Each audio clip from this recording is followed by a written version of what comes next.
Terima kasih pendengar, Anda masih bersama Pro 1 dari Padang, kanal informasi dan inspirasi. Selamat malam semuanya. Dan untuk Anda yang sedang mendengarkan melalui frekuensi kita di 97,5 MHz, mudah-mudahan aktivitasnya lancar ya di malam hari ini, sambil kami temani dengan zona edukasi ruang entrepreneur. Nah, hari ini kita akan coba membahas satu topik yang cukup menarik juga ya.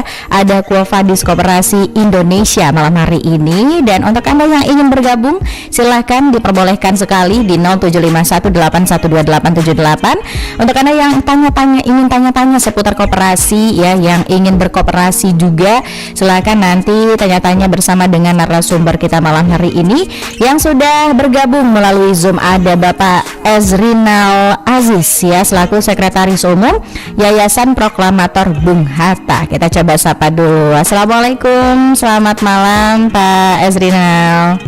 Waalaikumsalam, selamat malam, salam sehat buat semua. Oke, mana manggilnya Pak Ezrinal atau Pak Aziz ya? Kemarin Pak Al aja. Oh, Pak Al. Oke, Pak Al, kabarnya sehat Pak Al?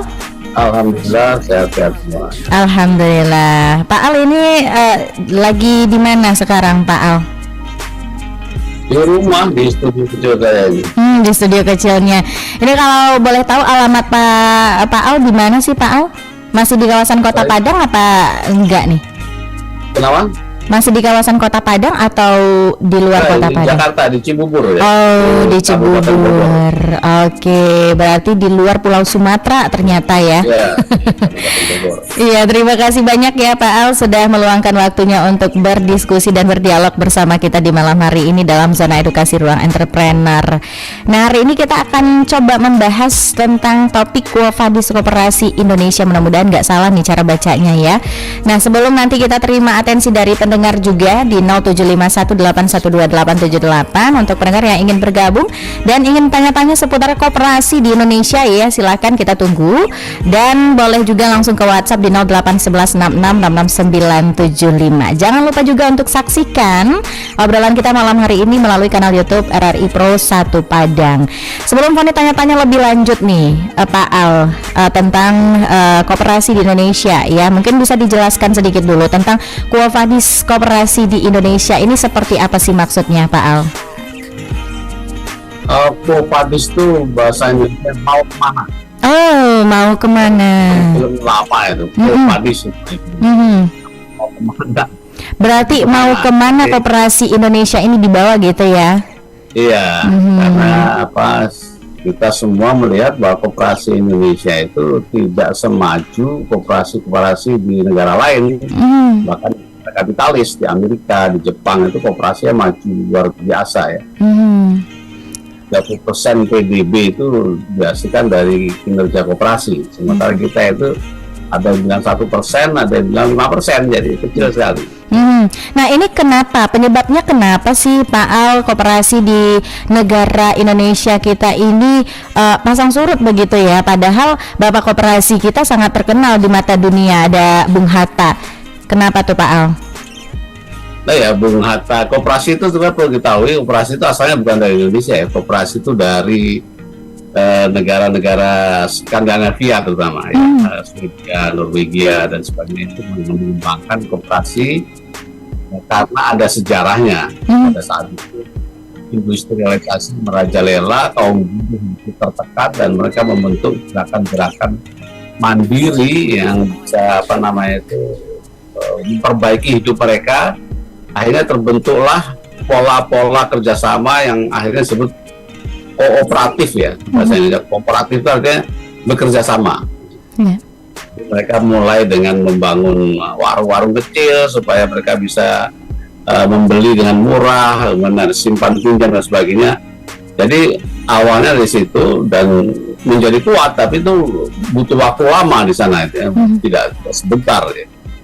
Karena menjadi kuat terbentuklah sistem kooperatif itu yang ada 7 poin gitu ya.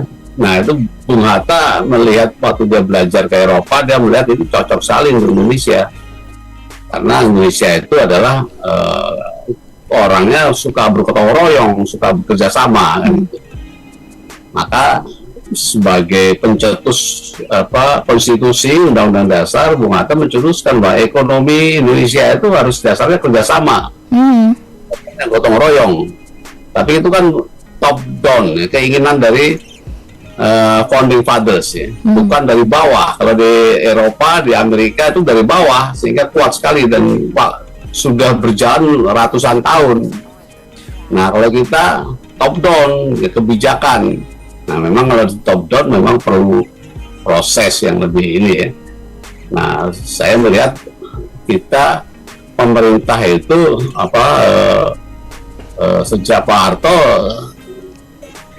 sebetulnya ekonominya ekonomi liberal, ya, liberal, yang mengundang modal-modal asing, ya. Sumber daya kita atau tambang-tambang kita, gas macam-macam itu dikelola oleh modal asing. Pemikirannya kalau investasi besar-besaran masuk maka rakyat sejahtera. Ya, sama juga. Tapi akhirnya koperasi tidak berkembang. Gitu.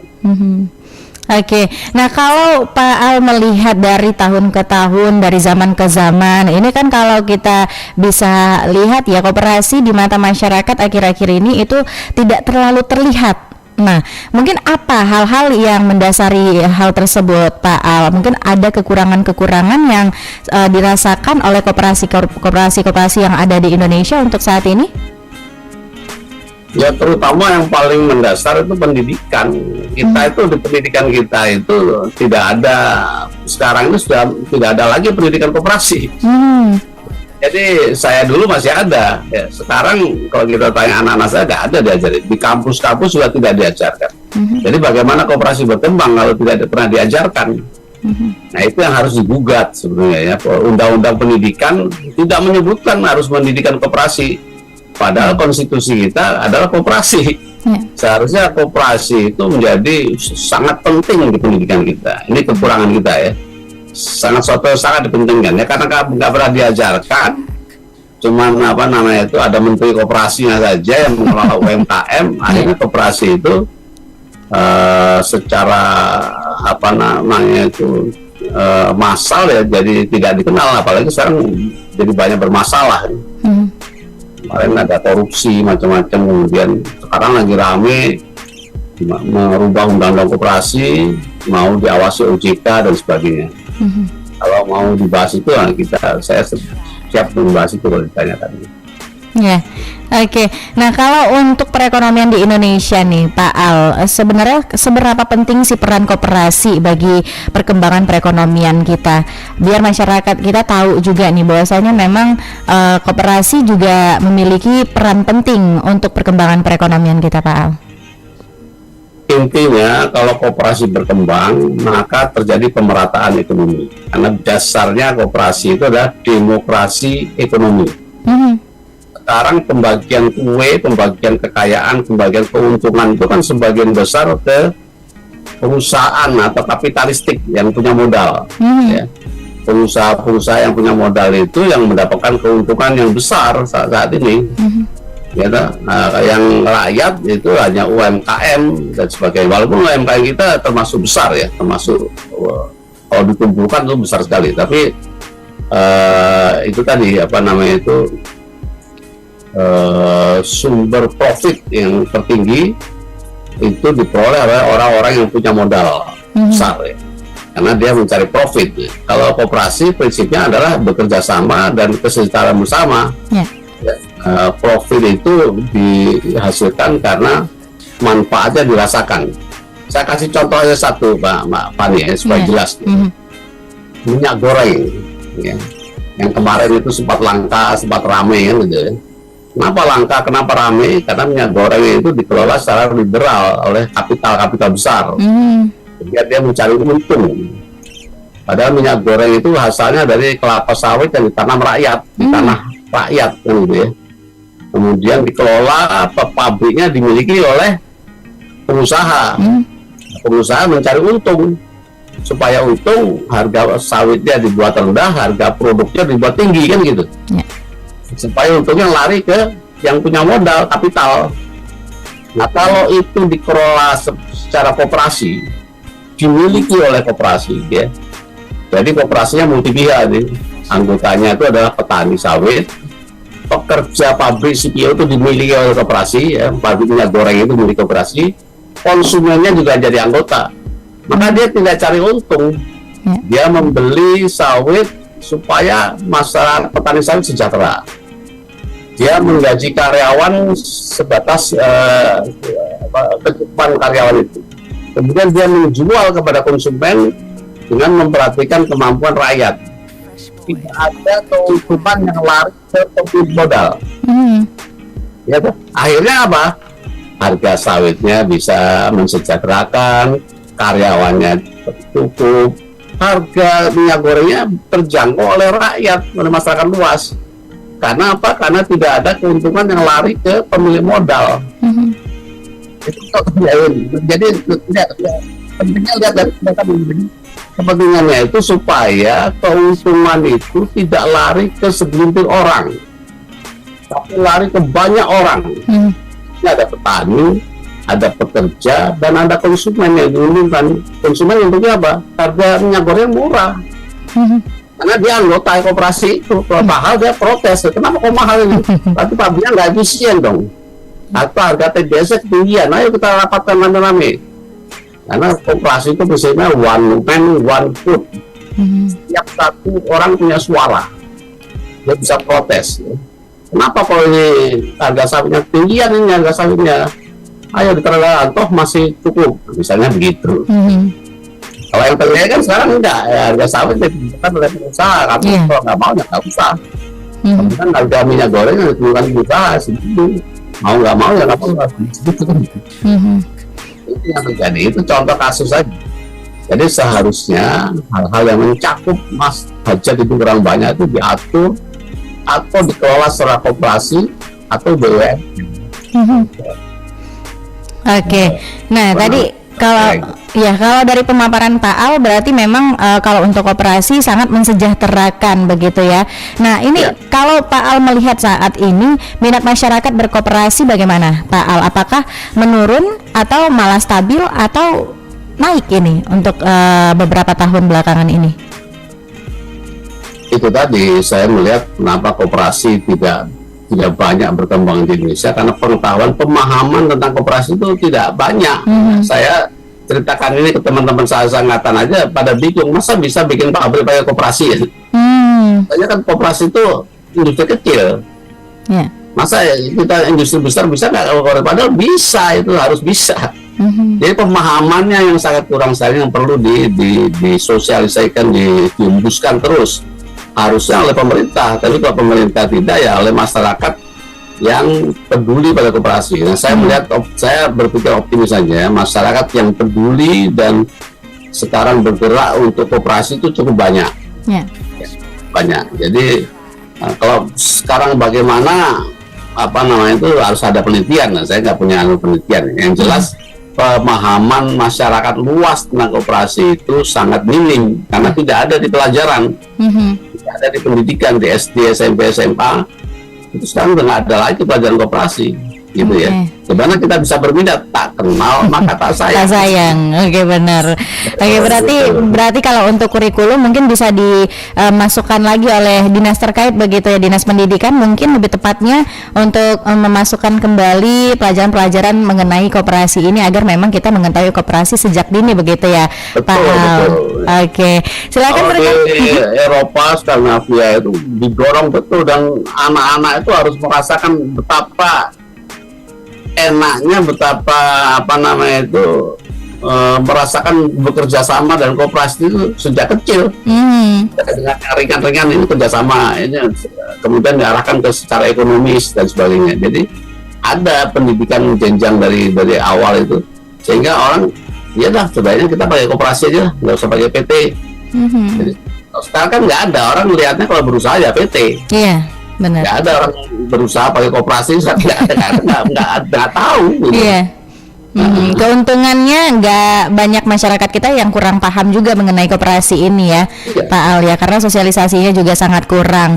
Nah, pendengar, untuk Anda yang ingin bertanya-tanya seputar koperasi, silakan kita tunggu di 0751812878 atau langsung ke WhatsApp aja di 081166669975. Anda juga boleh ikuti live streaming kita melalui kanal YouTube RRI Pro 1 Padang, dan juga boleh bubuhi pertanyaan Anda di sana. Yang ingin bertanya ya silakan, nanti kita bacakan. Pak Al, kita jeda sejenak Pak Al. Kita hadirkan dulu beberapa informasi berikut. Nanti kita segera kembali untuk Anda. Tetap bersama Pro 1, kanal informasi dan inspirasi.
kasih pendengar, Anda masih bersama dalam zona edukasi ruang entrepreneur untuk malam hari ini. Silakan untuk Anda yang ingin bergabung dan tanya-tanya seputar koperasi ya, silakan kita tunggu di 0751812878 atau langsung ke WhatsApp di 08116666975. Kofadis koperasi di Indonesia atau mau dibawa kemana koperasi di Indonesia. Masih bersama dengan narasumber kita, ada Pak Al di Zoom ya, dan Anda juga boleh menyaksikan langsung obrolan kita malam hari ini melalui kanal YouTube RRI Pro 1 Padang. Pak Al.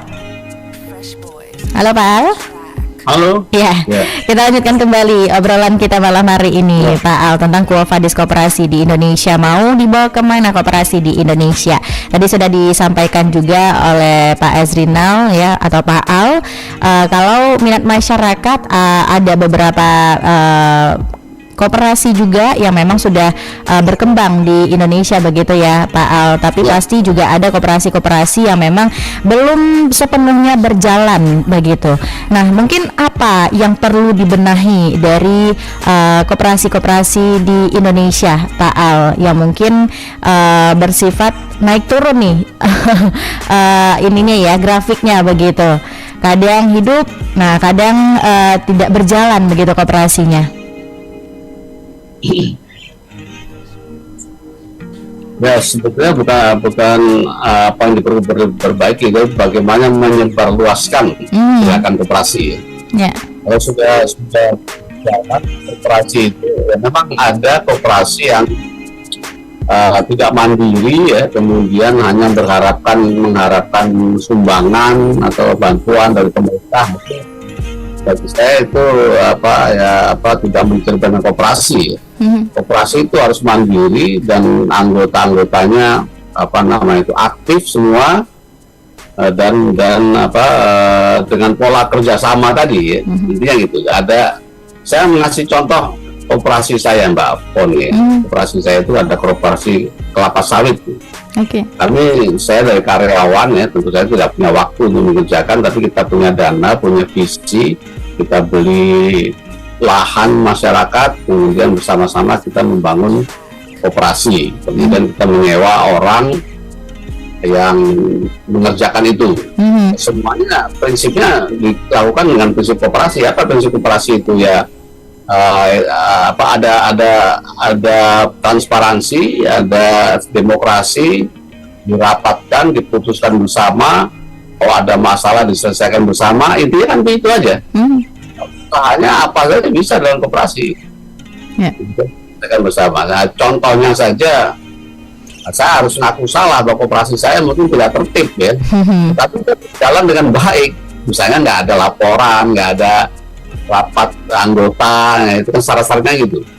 Tapi sebetulnya yang prinsip itu adalah koperasi itu berjalan kalau semua anggota merasakan manfaatnya, semua terlibat, semua sebagian besar ikut rapat memutuskan dan dilaksanakan secara bersama-sama, dilakukan secara adil, itu koperasi. Itu koperasi, jadi mudah sekali. Nah sekarang Mbak Foni kan lagi ramenya itu ada revisi undang-undang koperasi yang rencananya nanti koperasi ini mau diawasi OJK, karena kemarin banyak yang kebobolan, ada penipuan, koperasi itu mengambil uang masyarakat. Ya. Sebenarnya kalau udah mengambil uang masyarakat, saya sudah perbankan itu bukan koperasi lagi. Koperasi itu antar anggota, sehingga nggak mungkin terjadi kecurangan, karena kita tahu siapa anggotanya, kita kenal pasti kan gitu kan, yang minjam sini. Tapi kalau udah mengambil masyarakat, kemudian pengurusnya bergerak sendiri, nah itu koperasi cuma kedok. Ya, anggota nggak terlibat, cuma pura-pura aja, terus dia ambil dana dari masyarakat dengan dalih bahwa mereka calon anggota, udah itu dibawa lari duitnya. Nah ini nggak bisa terjadi seperti itu. Nah sekarang yang teman-teman yang pro koperasi itu protes kalau koperasi diawasi OJK. Saya berpendapat waktu itu di Padang itu ada seminar ya, saya dengar, saya lihat melalui YouTube, diantaranya pembicaranya itu Pak Refrison Basfir. Refrison itu dari UGM yang ya pakar yang koperasi lah sampai saat ini. Kita kenal. Refrison Basfir bilang kalau diawasi OJK ya nggak apa-apa, itu malah koperasi naik kelas sama dengan PT berarti kan. Kenapa harus itu? Kalau kita nggak melakukan kesalahan apa-apa, kenapa harus takut diawasi OJK? Itu Pak Arif Wisem, dan saya setuju. Jadi tidak perlu diributkan ya. Itu kira-kira Mbak Foni wawasannya yang ingin saya berikan. Oke, nah Pak Al, ini kan kalau berbicara tentang manfaat tadi ya Pak Al ya, mungkin masyarakat kita juga masih banyak nih yang belum ngerti manfaat besar dari koperasi itu sendiri. Mungkin di malam hari ini Pak Al bisa sosialisasikan apa manfaat yang mungkin bisa didapatkan oleh masyarakat jika bergabung dan juga mungkin ikut bersama-sama membangun koperasi begitu Pak Al. Silakan. Manfaatnya karena gotong royong, kerjasama, dia lakukan bersama-sama, segala persoalan bisa diselesaikan secara bersama-sama itu. Manfaatnya kita nggak usah modal besar ya. Kalau kita bikin usaha kan kita harus punya modal yang besar. Nah kalau kita tidak punya modal, bikin koperasi, modalnya siapa ya? Anggotanya. Anggota 10 kurang 20 kurang 30. Kalau satu orang butuh 1 miliar kan, kalau 30 orang tinggal dibagi aja kan, share aja kan. Jadi koperasi itu gabungan orang, dan gabungan menjadi kuat. Kita diatur aja bagaimana pembagiannya, keuntungannya, siapa yang bekerja ini, siapa yang bekerja kan gitu. Keuntungannya itu tadi, kita bisa melakukan usaha apapun dengan koperasi. Nah, dengan koperasi karena jumlah yang banyak, maka persoalan bisa diselesaikan dengan cara kerjasama. Gotong orang butuh duit, ada yang kaya, ya, duitnya banyak, bisa distorkan. Nah, contohnya saya koperasi kemarin itu di sawit itu sempat terbengkalai karena lama nggak dikelola, kemudian tumbuhannya harus perlu dirintis lagi, itu biayanya besar. Nah, kita nggak punya duit. Nah, kita tawarkan pada anggota, siapa yang punya duit, ayo kita invest di sini, nanti kita bayar, kasih benefit 50%. Siapa yang nggak mau 50%? Ada yang punya duit mau, oke lah, saya mau bersedia 50% ini. Nah, itu bisa dilakukan perintisan kembali dan bisa dipanen lagi. Tadinya susah panennya itu, karena ditumbuhi banyak ilalang macam-macam itu. Lagi butuh biaya yang cukup besar, tapi karena anggota itu bersedia, kan kenapa gue disediakan waktu saya? Teman-teman saya yang ngontrol ya, bukan orang lain. Kalau orang lain mungkin bisa ditipu kan, banyak sekarang penipuan lahan-lahan itu kan. Ini nanti akan dibangun agrobisnis macam-macam, tapi nipu. Nanti kalau teman sendiri masa nipu, bisa tinjau kontrol kan gitu. Nah itu manfaatnya Mas Pak Pon, banyak sekali manfaatnya. Baik. Saya mau kasih contoh lagi contoh konkret ya, dulu yang bulan lalu sudah pernah saya sampaikan juga. Ada perusahaan besar, atau yang di Indonesia aja lah yang paling ringan, ada perusahaan perum pengeringan, punya BUMN, itu mau bangkrut karena mismanagement dan sebagainya, banyak utang, karena bangkrut mau dilikuidasi, mau dipahitkan, sama karyawannya jangan dipahitkan, kami punya koperasi, kami beli saja itu pengeringan, kami cicil. Akhirnya dikelola dengan koperasi ya, menjadi sehat. Kenapa? Karena dimiliki, ada perasaan ini punya saya. Ada pengeringan itu bisa bangkit, bahkan sekarang begitu tambah bisa mengeringkan yang lain-lain, bukan hanya tembakau, ada modifikasi sama sehat melalui koperasi. Jadi koperasi lebih tahan banting ya, lebih kuat, lebih solid ya, karena dimiliki orang banyak. Intinya begini. Baik, terima kasih Pak Al. Kita bergeser dulu ke WhatsApp. Ini juga sudah ada yang ingin bergabung. Saya setuju dengan Pak Al, memang perlu sosialisasi tentang koperasi ini kepada masyarakat. Tapi hal itu menjadi percuma jika tidak ada dukungan dari pemerintah. Saya rasa jika koperasi dibiarkan begitu saja, maka lama-kelamaan koperasi di Indonesia bisa hilang dan tidak dianggap lagi karena masyarakat tidak mengerti kegunaannya. Makasih Kak Foni dan Pak Al. Dari Pak Amris di Lubuk Buaya ini. Tapi sebelum ditanggapi Pak Al, kita ke penelpon dulu. Halo, selamat malam, assalamualaikum. Halo, selamat assalamualaikum. Iya, dengan siapa di mana Pak? Dengan Henry di Meninjau. Oh iya, Bang Henry, silakan Bang Henry. Ya, memang suara saya terdengar Pak Al. Suara Bang Henry sampai Pak Al? Iya. silakan. Selamat malam Pak Al. Jauh Bogor ini ya. Jawa Barat ini ya. Ya. Ya, Ci. Bogor. Kalau saya berpikir Pak, kalau perhatian saya tuh istilahnya kalau dari petani lah kita bilang, mungkin kami ini istilahnya merasa dekat istilahnya ke perbankan mungkin Pak ya. Karena kenapa? Mungkin kalau sekarang perbankan ini istilahnya banyak istilahnya kemudahan-kemudahan, baik itu dari permodalan, tergantung lagi kepada usahanya kan. Ya. Nah, jadi mungkin kalau kita bandingkan dengan koperasi, padahal koperasi ini kan awalnya kalau saya berpikir dari bawah orang-orang yang biasa lah, yang bergotong royong kata Bapak tadi, orang yang biasa yang mau mandiri gitu. Jadi istilahnya mungkin salah satunya itu Pak, harapannya mungkin koperasi ini istilahnya sebagai misalkan kalau petani, kalau di saya sawit lah ada Pak ya. Mungkin petani padi mungkin gabah Pak ya. Ya. Ada padinya ini waktu panen istilahnya ada pihak yang mengambil, katakanlah itu ada usaha tani dikelola koperasi. Nah itu mungkin harapannya Pak. Cuman saja pengelola usaha tani mungkin ada Pak ya, cuman tergantung istilahnya pada satu titik saja, istilahnya tidak merata lah sampai ke daerah-daerah mungkin. Nah, jadi mungkin inilah istilahnya kemampuan petani di bawah ini istilahnya tidak mampu merangkul yang ada Pak, hanya pada satu titik saja Pak. Jadi istilahnya bagaimana petani ini mudah istilahnya menjual atau memasarkan hasil panennya, terus mendapatkan pupuknya juga mudah ya kan. Terus proses istilahnya bekerjanya petani itu mudah juga dengan adanya tadi yang ini tadi, misalkan kalau dari pengambilan padinya ini ada usaha taninya ada misalkan. Jadi nggak jauh-jauh Pak istilahnya. Mungkin pengelolaan ini sebetulnya yang perlu Pak.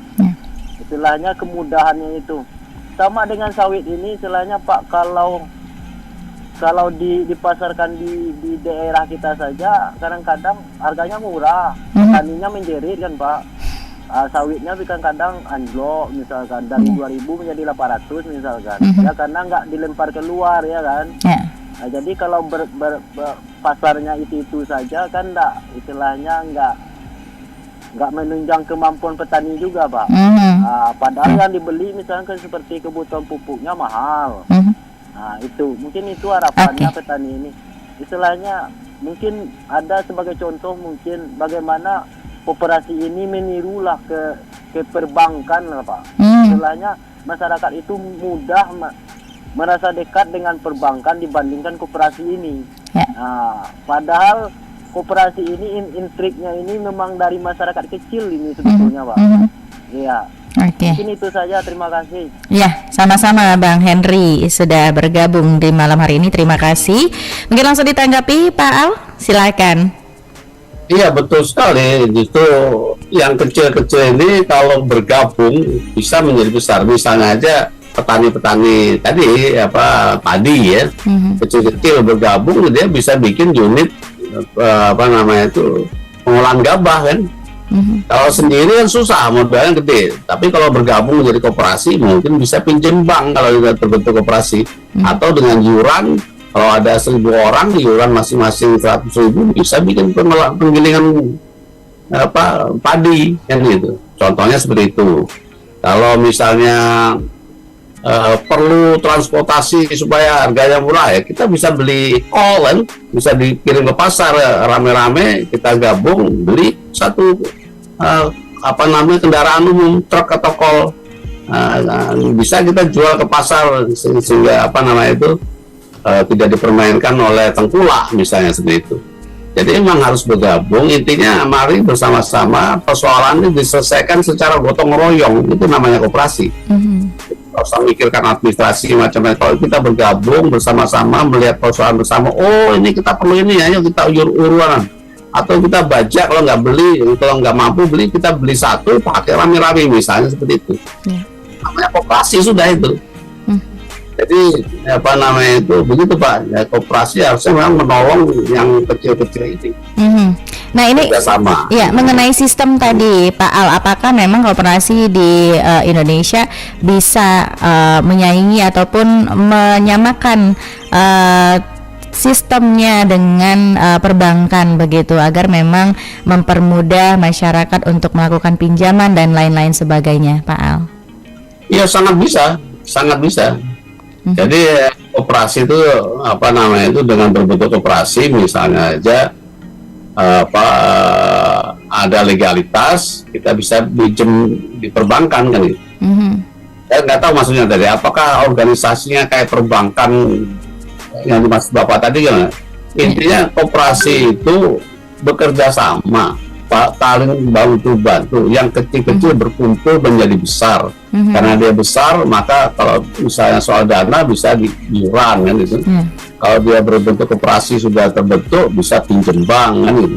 Jadi berbagai masalah bisa diselesaikan apabila kita bergabung, bekerja sama. Tadi membeli unit penggilingan bersama-sama, beli pupuk, pengadaan pupuk bisa lebih mudah ya dengan koperasi. Nah sekarang ada terobosan lagi dari Menteri Koperasi mengupayakan membangun pabrik ini untuk sawit ya, pabrik minyak goreng mini. Ini yang tadi saya kemukakan, kalau itu dikelola oleh petani sawit, minyak gorengnya itu, maka akan terjadi keuntungan yang berlipat ganda, jadi tidak dipermainkan oleh pemilik pabrik yang bisa membeli menekan harga kan itu. Nah, kita memproduksi sekarang, memproduksi minyak goreng merah. Ini mau diluncurkan tahun depan. Mudah-mudahan itu bisa berjalan dan bisa dicontoh lagi dengan yang lain-lain ya, dengan padi, dengan ikan misalnya di nelayan ya. Kita kalau bersama-sama kita bisa beli storage pendingin itu, sehingga ikan itu bisa tahan lama. Nah kalau sendirian kita nggak bisa beli, tapi kalau 1.000 nelayan kita urunan atau masing-masing menyembang misalnya gitu, bisa terkumpul, bisa beli storage ya, sehingga ikan-ikan itu bisa disimpan dan tahan lama dan sudah busuk dan sebagainya. Itu kan keuntungannya dinikmati oleh nelayan. Misalnya seperti itu. Oke. Itu Pak. Siapa namanya tadi? Pak Henry di Maninjau, Pak Al. Oke, mudah-mudahan Bang Henry ini ya masih monitor juga siaran kita di 97,5 MHz.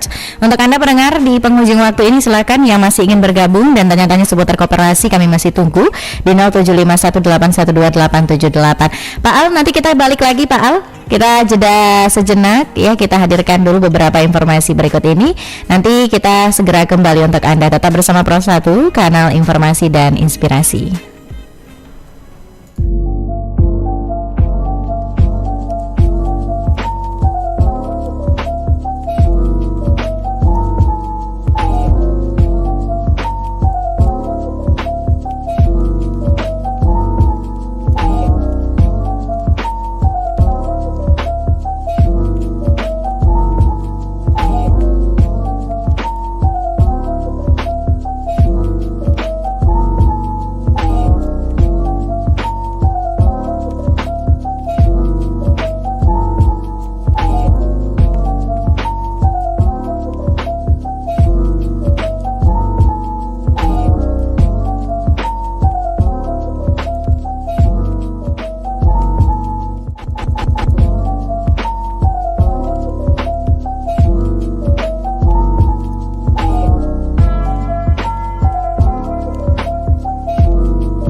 Terima kasih pendengar, Anda masih bersama kami di Pro 1 dari Padang, kanal informasi dan inspirasi. Kita masih bersama dalam zona edukasi ruang entrepreneur hari ini, dan kita masih membahas tentang koperasi bersama dengan Pak Al. Pak Al, kita lanjutkan kembali pembahasan kita malam hari ini ya Pak Al.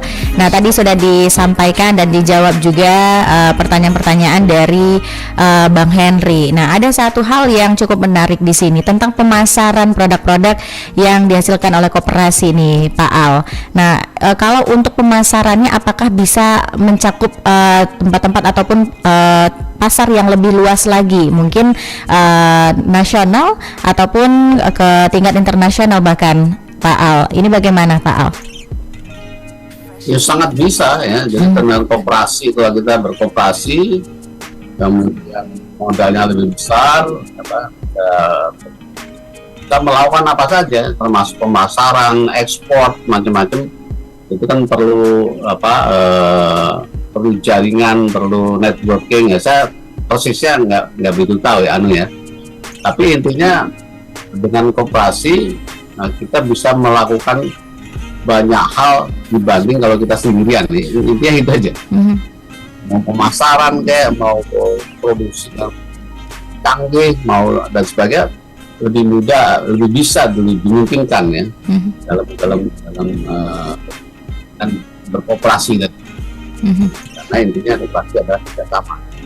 Oke. Koperasi itu adalah unit usaha gitu, sama kayak PT, sama kayak perusahaan, dan bukan hanya industri kecil gitu ya.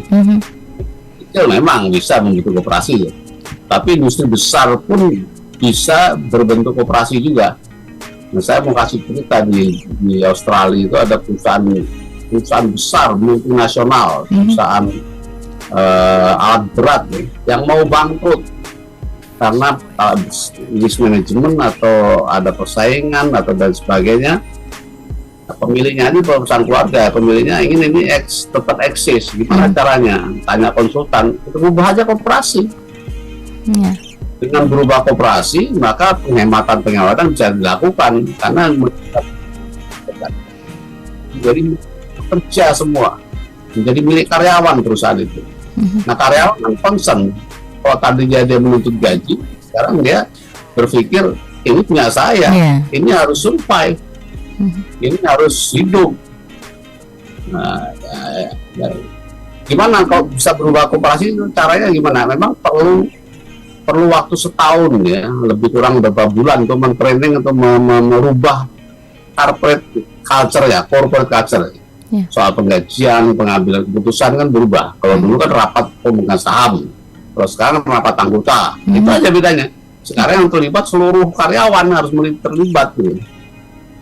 Keputusan apapun di seluruh karyawan terlibat. Tapi setelah dikelola secara koperasi, perusahaan itu bisa membayar utangnya, bisa survive, bisa tumbuh lagi, dan bisa kembali berjaya. Itu satu contoh aja, Mbak Fani. Koperasi itu. Oke. Nah, kalau untuk mekanisme pemasaran di koperasi, Pak Al, apakah memang sama halnya dengan pemasaran yang dilakukan di PT-PT ataupun di perusahaan-perusahaan, Pak? Usahanya itu sama semua. Yang beda itu kepemilikan dan cara mengambil keputusan dan hak-hak. Yang berbeda cuma itu aja. Bahwa memasarkan kecanggihan untuk memasarkan kemana itu sama saja. Itu namanya bisnis kan gitu ya. Bisnis atau usaha itu ya tergantung mempromosikan, tergantung mendapatkan jaringan, pembeli dan sebagainya, itu sama, networking. Itu tidak ada beda. Yang beda kalau berkoperasi itu usaha ini bukan milik pemodal, tapi milik anggota.